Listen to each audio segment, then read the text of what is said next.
here's where it gets super, super awesome. Ready up live? Ready up live. Ready up live?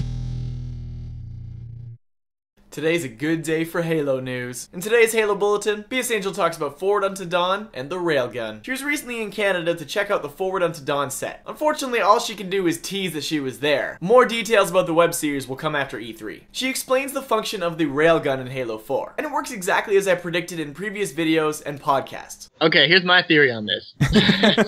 There's everything I think about, and I've talked to a lot of people about this, there's only two types of weapons that I think this could be, either like replacing or whatever.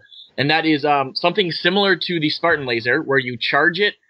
Think of the final mission in Reach when you're on that giant gun and you're firing, how it winds up and then fires the burst.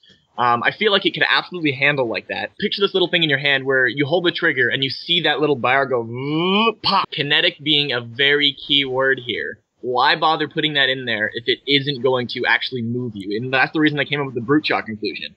Is, you know, they put such an emphasis on the kinetic moving soft and hard objects, right? So you hit someone with this, and if you don't get a headshot or something, for instance, it doesn't kill them, it'll knock them around at least. Again, what I mentioned before, that it could very potentially have that charge up period. The brute shot / Spartan laser. Some kind of combination between those is what I get out of it. Something between a brute shot and a Spartan laser. I'm going to stick with that. I'm doing something right. So think of the Railgun like a mix between the Spartan laser and the brute shot. It has a charge up time like the Spartan laser, and it's deadly, but if you hit a warthog, it has kinetic properties. So instead of just blowing it to oblivion like the Spartan laser, it'll knock it around, kind of like if you kept firing a brute shot at a warthog. The charge time of the Railgun is approximately half of the Spartan laser, and there's no zoom function, so it'll feel a lot like trying to no-scope somebody with a sniper rifle. Tricky, but doable. The travel speed of the bullet is a lot like the Spartan laser, so it's pretty quick. As with most things, the weapon is subject to change, so if it does change, don't freak out. If you want to check out the Podtacular podcast I was on, where I discussed these theories, link is in the description. It's their most downloaded podcast of all time. 20,000 downloads. So it's definitely worth a listen. There's going to be a lot of cool Halo 4 info dropped at E3 this year, but Frankie didn't mention anything about it. All we can do is wait. Leave a comment telling me what you think we're going to see at E3. Are we going to see campaign footage,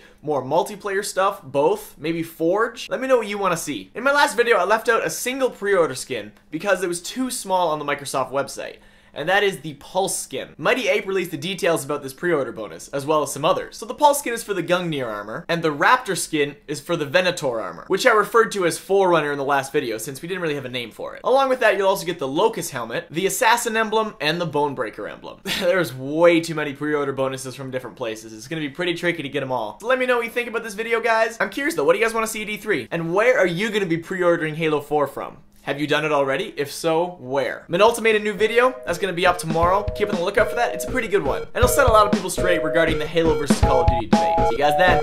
Boom.